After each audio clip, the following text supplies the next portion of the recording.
When Congress defunded public media, thousands of you stepped up, increasing your monthly gift to help us survive year one without federal funding. We made it, but that loss isn't going away. So if you haven't increased your monthly contribution yet, now's the time. And if you're not a sustaining member, join us. A monthly gift to Boise State Public Radio gives us the steady, reliable support we need for year two and beyond. Choose the support tab at boisestatepublicradio.org. I'm Samantha Wright, filling in for Jim Gaudette. You're listening to Idaho Matters. It's no secret that rats are spreading across the Treasure Valley. In February, we told you they've made a home here and that they're spreading fast. Wild rats can carry all kinds of disease, from plague to typhus to hemorrhagic fever. And if they don't make you sick, they can cost you thousands of dollars as they chew through the wiring in your house or your car.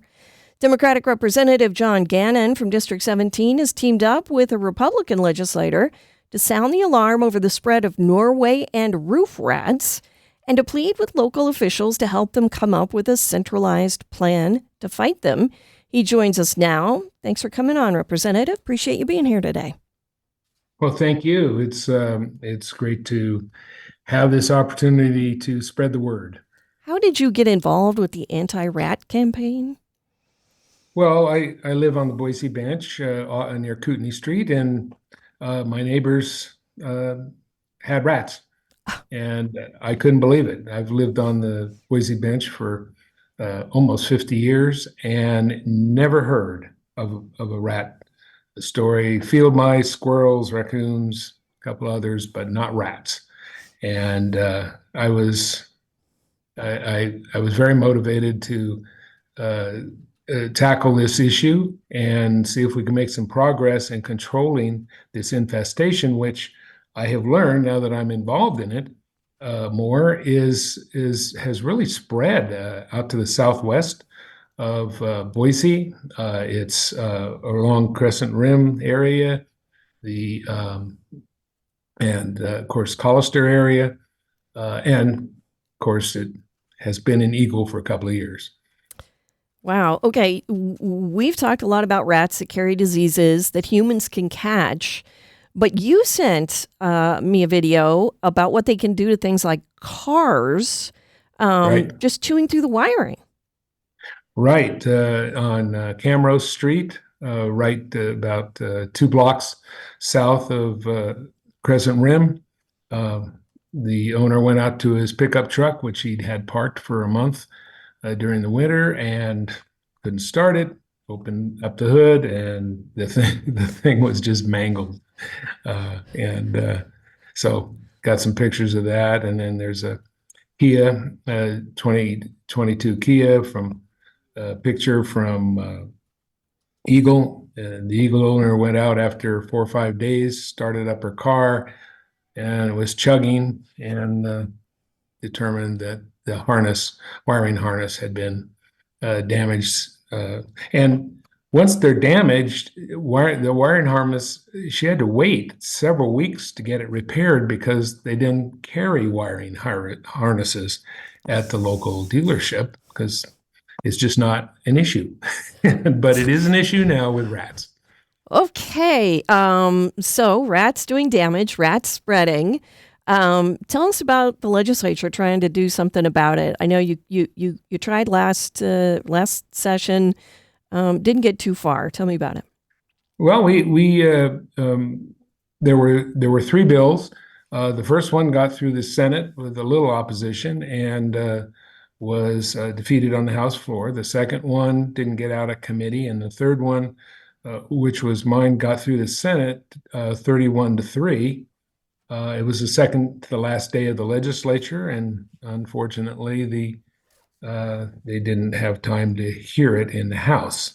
But it's very simple. It basically says we need to have a coordinated plan. Local governments get to work. And that includes irrigation districts. That includes cities, it's counties, drainage districts, and come up with a plan here to control this because it's spreading.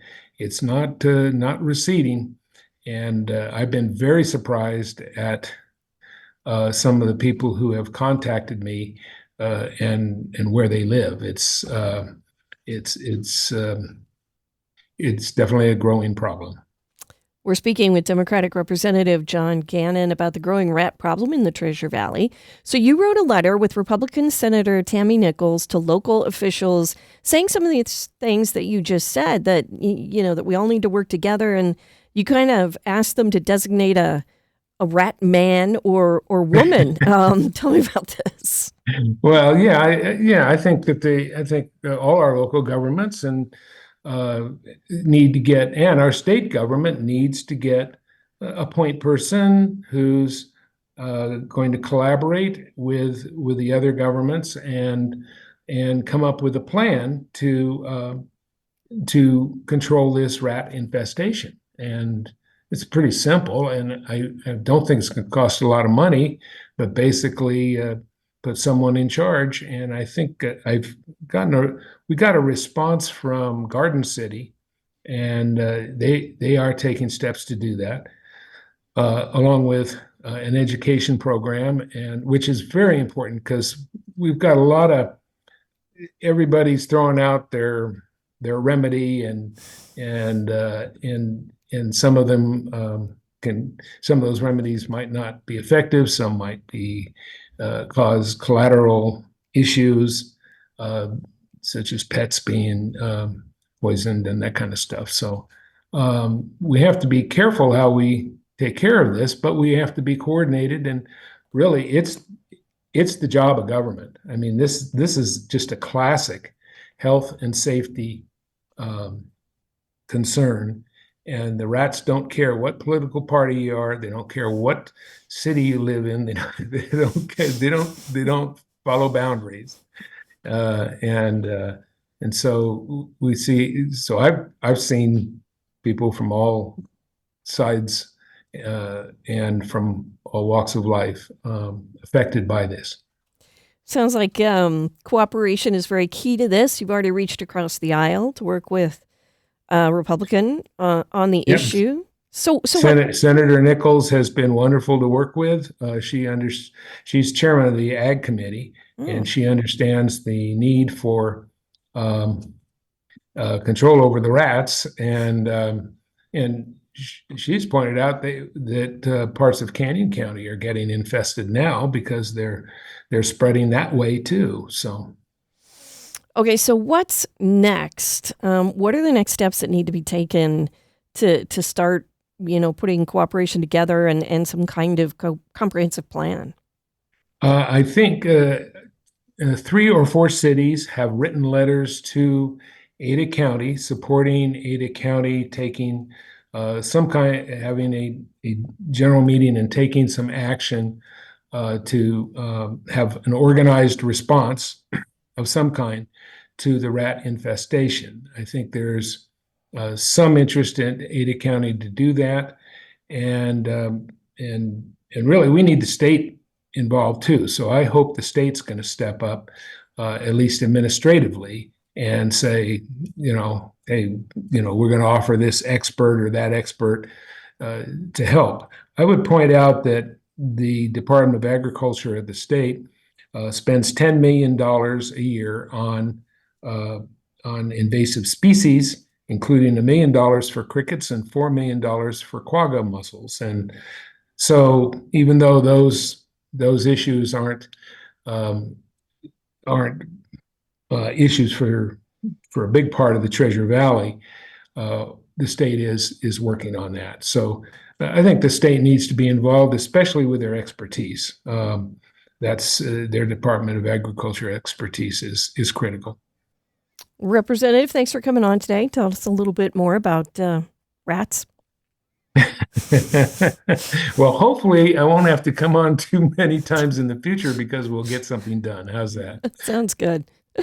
Okay, we've been speaking with Democratic Representative John Gannon from District 17, who wrote a letter with Republican Senator Tammy Nichols urging local governments to help fight the growing rat problem in the Treasure Valley. And we should point out that we reached out to Representative Gannon's opponent in the District 17 election, Republican James Nechwedowich, and have asked him to come on the show if he has a plan to combat rats in Boise.